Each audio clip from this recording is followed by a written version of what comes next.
আসসালামু আলাইকুম প্রিয় ফুটবল ফ্যান্স। কোপা আমেরিকার গ্রুপ পর্বের শেষ ম্যাচে আর্জেন্টিনা মুখোমুখি হবে বলিভিয়ার বিপক্ষে এই মঙ্গলবার সকাল ৬টা বাজে। ম্যাচটি নিয়ে সম্পূর্ণ একটি প্রিভিউ আপলোড করা হয়েছে, চাইলে দেখে নিতে পারেন। আজকের এই ভিডিওতে আপনাদের মাঝে আলোচনা করব কোপা আমেরিকার গ্রুপ পর্বের শেষ ম্যাচে আর্জেন্টিনার একাদশ কেমন হবে বলিভিয়ার বিপক্ষে। তাই আজকের এই ভিডিওটি না টেনে সম্পূর্ণ ভিডিওটি দেখার অনুরোধ রইল। আর্জেন্টিনার কোচ লিওনেল স্কালোনি সর্বশেষ ম্যাচে প্যারাগুয়ের বিপক্ষে আর্জেন্টিনাকে ৪-২-৩-১ ফরমেশনে খেলিয়েছিলেন।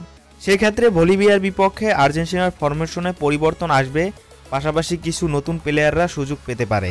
সবার আগেই বলে রাখি, বলিভিয়ার বিপক্ষে আর্জেন্টিনার একাদশে না থাকার সিদ্ধান্ত নিয়েছেন লিওনেল মেসি।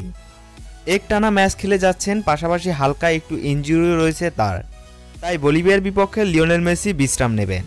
একটা সময় ছিল যখন আর্জেন্টিনার গোলবারের ভরসার নাম ছিল সার্জিও রোমেরো, যদিও কোনো এক দুর্ঘটনার কারণে তাকে হারাতে হয়েছে। রোমেরোকে হারিয়েছি তো কি হয়েছে, আমরা পেয়েছি আরেকজন এমিলিয়ানো মার্টিনেজকে। রোমেরোর জায়গাটা নেওয়ার মতো ট্যালেন্ট রয়েছে তার মাঝে।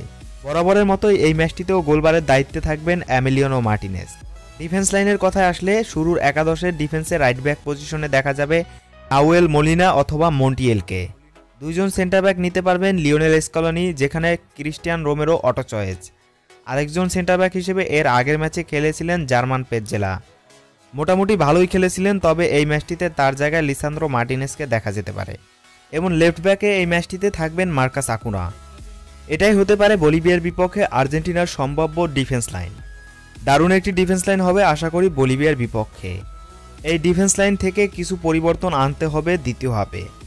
মিডফিল্ডারের কথায় আসলে মিডফিল্ডার হিসেবে রদ্রিগো ডি পল থাকবেন, পাশাপাশি লিওনার্দো পারাদেসের জায়গায় এই ম্যাচটিতেও দেখা যাবে গিদো রদ্রিগেজকে। ইনজুরির কারণে প্যারাগুয়ের বিপক্ষে ম্যাচটি মিস করেছিলেন জিওবানি লো সেলসো, সেক্ষেত্রে তাকে এই ম্যাচটিতে দেখা যাবে।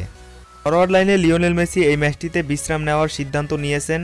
লিওনেল মেসির জায়গায় এই ম্যাচটিতে খেলার মতো প্লেয়ারদের মধ্যে এগিয়ে থাকবেন আনহেল ডি মারিয়া, তাই এই ম্যাচটিতে রাইট উইঙ্গার হিসেবে আনহেল ডি মারিয়াকে দেখা যাবে লিওনেল মেসির জায়গায়।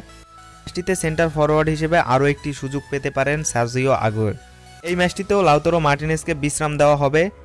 নিকোলাস গঞ্জালেস ইনজুরি কাটিয়ে দলে ফিরেছেন, তাই লেফট উইঙ্গার হিসেবে নিকোলাস গঞ্জালেসকে দেখা যেতে পারে অথবা পাপ্পু গোমেজকে। এটাই হতে পারে আর্জেন্টিনার শুরু একাদশ বলিভিয়ার বিপক্ষে।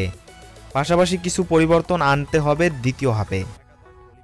সেক্ষেত্রে আর্জেন্টিনার একাদশটা যেমন হতে পারে: গোলবারে এমিলিয়ানো মার্টিনেজ, ডিফেন্ডার হিসেবে Nahuel Molina, Cristian Romero, Lisandro Martinez, Marcos Acuna. Midfielder হিসেবে Rodrigo De Paul, Guido Rodriguez, Giovani Lo Celso. Forward হিসেবে Angel Di Maria, Sergio Aguero, Nicolas Gonzalez. শুরুতে আর্জেন্টিনার একাদশটা এমনই হতে পারে। এই একাদশে কি কি পরিবর্তন আনতে পারেন কোচ লিওনেল স্কালোনি, আপনারা অবশ্যই কমেন্ট বক্সে কমেন্ট করে জানিয়ে দিন। আর্জেন্টিনার আরও একটি ম্যাচ দেখার আমন্ত্রণ জানিয়ে আজকের এই ভিডিওটি এখানেই বিদায় নিচ্ছি। আল্লাহ হাফেজ।